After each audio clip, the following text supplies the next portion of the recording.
नमस्कार, कसे आहात? मजेत ना? चला तर आज आपण बनवूया उकडीचे मोदक. त्याच्यासाठी आपण हा खोबऱ्याचा किस करून घेतलेला आहे आणि एका कढईत आपण तूप टाकून तो खोबऱ्याचा किस टाकून आपण ते परतून घेणार आहोत. त्यानंतर आपण इथे गूळ टाकत आहोत आणि गूळ टाकला की तो पण असा हलवून घ्यायचा व्यवस्थित जोपर्यंत तो विरघळत नाही.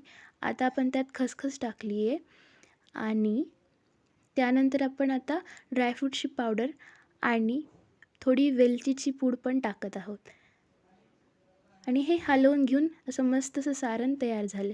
आता आपण उकड बनवूया. उकडीसाठी पाणी घ्यायचं, त्यानंतर त्यात दूध टाकायचं, थोडं तूप टाकायचं आणि ते जे आहे ते आपण उकळून घेणार आहोत. उकळलं पाणी की त्यामध्ये आता आपण ते तांदळाचं पीठ आता आपण उकळलेल्या पाण्यात टाकायचं आणि उकड बनवून घ्यायची. उकड बनवून झाली की त्यात आपण सारण भरून उकडीचे मोदक तयार करायचे आणि त्याला आपण केसर पण लावून असे उकडून घ्यायचे आणि हे बघा मस्त उकडीचे मोदक तयार आहेत.